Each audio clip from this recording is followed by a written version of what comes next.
আল্লাহর প্রেরিত দূত হিসেবে নবীজির অফিসিয়াল স্টেটমেন্ট হচ্ছে কোরআন।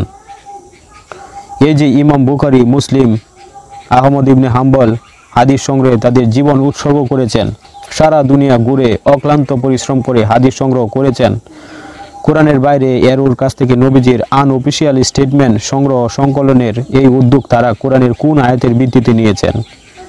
কিভাবে বুঝলেন যে হাদিস সংগ্রহের দায়িত্ব তাদের উপর পড়েছে?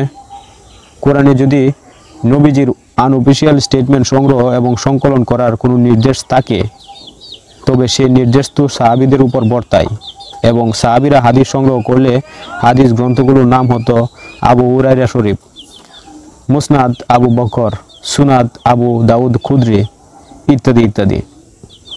যারা সার্বক্ষণিক নবীজির সাথে ছিলেন তাদের বরাত দিয়ে এত এত হাদিস, তারা এই আল্লাহ ও তার রাসূলের আনুগত্য করো এই আয়াতের হিকমা বা অন্তর্নিহিত অর্থ বুঝতে পারেননি।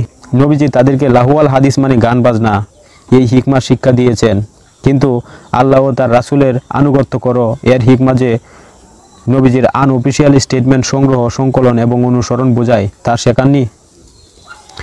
জানা অজানা লক্ষ লক্ষ সাহাবী তাবেঈনদের কাছ থেকে 300 বছর পরে ইরান, উজবেকিস্তানের ইমামদের হাদিস সংগ্রহ করার চেয়ে নবীজির ঘনিষ্ঠ সহচর পরিবারের সদস্যদের জন্য কাজটা যে অনেক সহজ ছিল তা বলা বাহুল্য। কিন্তু নবীজির জীবদ্দশায় এবং প্রধান সাহাবীদের সময়ে যাচাই বাছাই করে সহিহ হাদিস গ্রন্থ সম্পাদনার কাজ যে করা হয়নি তা তো আমরা সবাই নিশ্চিত, তাই না?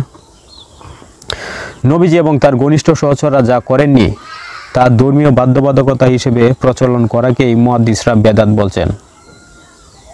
তাহলে 300 বছর পরের ইমামদের এই হাদিস সংগ্রহ সংকলন কি বেদাত নয়?